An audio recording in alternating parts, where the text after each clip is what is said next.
손흥민의 향후 행보가 미지수인 국면입니다. 여전히 그의 이적 관련 루머들은 끊임없이 제기되는 중입니다. 어떻게 보더라도 해외 언론들이 마치 할당량을 채우려는 듯 기사를 생산해내고 있다는 인상을 지울 수 없습니다. 오로지 토트넘은 상업적 이익을 최우선으로 여기는 클럽이기에 온갖 추측을 동원해 손흥민과 사우디를 엮고 있는 것입니다. 손흥민의 미래가 안개 속이라는 점은 부정할 수 없는 사실입니다.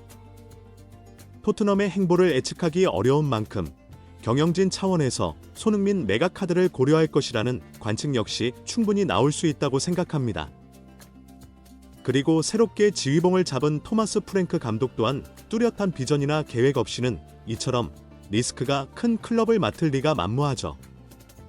물론 브렌트포드 시절과는 비교할 수 없이 높은 급여를 제안받았다는 점도 중요한 결정 요인이었을 겁니다. 당장의 성공을 장담할 순 없어도 토트넘 감독직에 오르는 것만으로 자신의 커리어 위상을 한 단계 끌어올렸으며 51살의 나이는 앞으로 펼쳐질 그의 미래가 유망하다는 것을 의미하니까요. 단지 손흥민이라는 선수 한 명만을 보고 이 팀을 택했다고 보기는 어렵습니다. 현재 토트넘의 선수단 평균 연령이 대폭 어려졌습니다. 긍정적으로 표현하자면 베테랑과 젊은 선수들 간의 균형을 맞춰가는 과정에 있습니다. 선수단 전원이 유망주로만 구성된 강팀은 세상 어디에도 존재하지 않기 때문입니다.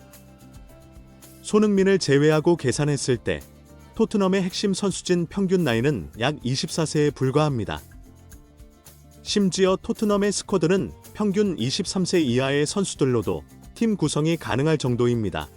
골키퍼 비카리오를 시작으로 스펜스, 드라구신, 반더벤, 우도기, 아치 그레이, 베리발, 클루셉스키, 존슨, 그리고 윌슨 오도베르까지 내 최전방 공격수 자리에는 솔랑케를 놓는다고 가정해보죠.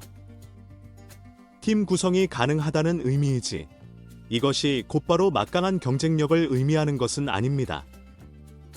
이렇게 경험이 부족한 선수들로만 팀을 운영하다가는 정말 강등권으로 추락할 수도 있습니다.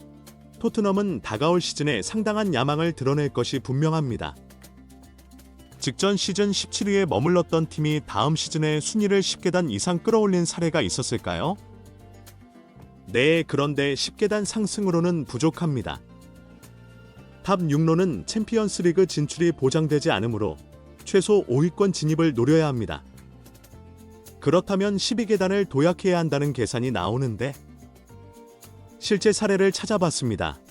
노팅엄 포레스트는 2년 전 강등 위기인 17위였지만 바로 이번 시즌 7위를 차지하며 10계단이나 순위가 급상승했습니다.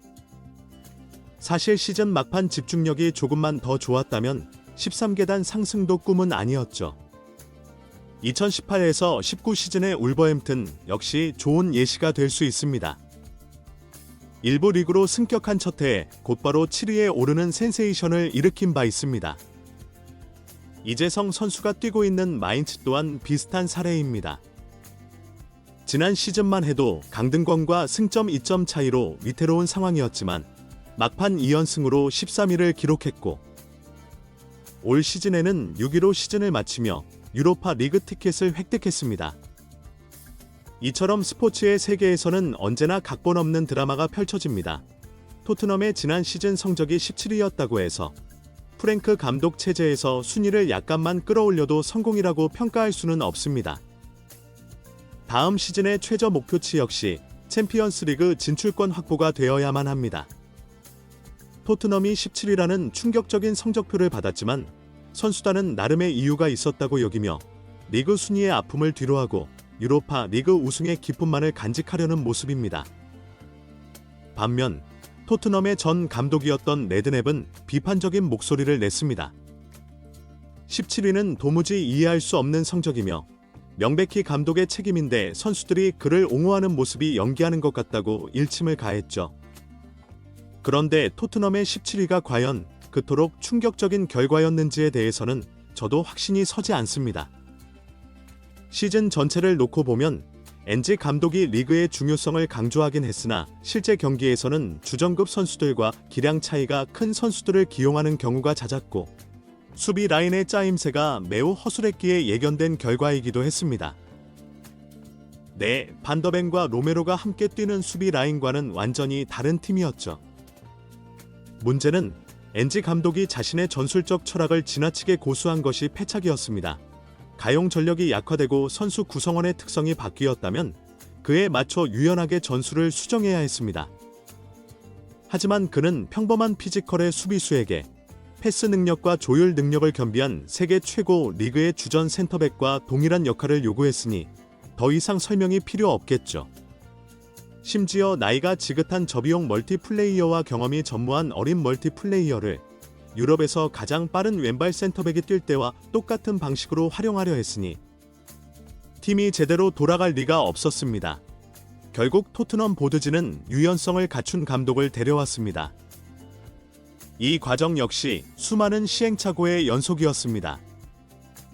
토트넘은 포체티노 감독 시절을 기준으로 공격 축구의 포체티노 감독과 결별하고 그 대안으로 수비 전술의 대가인 무리뉴 감독을 선임했으며 이후에는 거물급 감독보다는 효율성을 중시하는 감독으로 또다시 명성과 효율을 모두 갖춘 감독으로 그러다 결국엔 공격 전술이 답이라는 결론하에 정체불명의 감독을 선임했다가 이마저도 실패하자 공격 축구를 기반으로 유연한 선수단 관리 능력까지 검증된 토마스 프랭크 감독을 선택한 것입니다. 이처럼 구단은 오랜 기간 방향성을 잡지 못하고 시행착오를 거듭해왔습니다. 지난 7년간의 과정을 돌이켜보면 어느 정도 이해가 가는 결정이기도 합니다. 이처럼 혼란스러운 토트넘의 지휘봉을 잡은 프랭크 감독이 가진 확신은 무엇일까요? 그의 청사진에 손흥민이 반드시 포함되어 있는지, 그리고 손흥민에게 계속해서 주장 완장을 맡기는 것이 중요하다고 판단할지 현재로서는 알 수 없습니다. 브렌트포드와는 달리 토트넘은 즉각적인 성과를 요구하는 클럽입니다. 대대적인 리빌딩을 진행할 시간적 여유가 없습니다. 유로파 리그에서 우승컵을 들어 올려도 감독을 해고하는 곳이 바로 토트넘이니까요. 선수단 내부는 이미 흔들리고 있는 상태입니다. 신뢰하며 따랐고 실제로 성과까지 만들어낸 감독을 구단이 내쳤기 때문입니다. 손흥민의 관점에서 본다면 구단의 환멸을 느낄 만도 합니다. 그것이 당연한 반응이겠죠. 손흥민 스스로가 이 팀의 염증을 느끼고 이적을 결심해도 이상하지 않을 상황이지만 그는 언론을 통해 항상 태도를 보이며 어떤 잡음도 만들지 않고 있습니다. 선수단이 동요하는 민감한 시기에 유연함을 강점으로 내세우는 프랭크 감독이 급진적인 변화를 시도하는 모험을 감행할 것이라고는 생각되지 않습니다. 신뢰도 높은 소식통에 따르면 손흥민의 이적 가능성은 전혀 고려되지 않고 있으며 그의 잔류는 기정사실화된 분위기입니다. 손흥민과 관련된 질문이 나오기도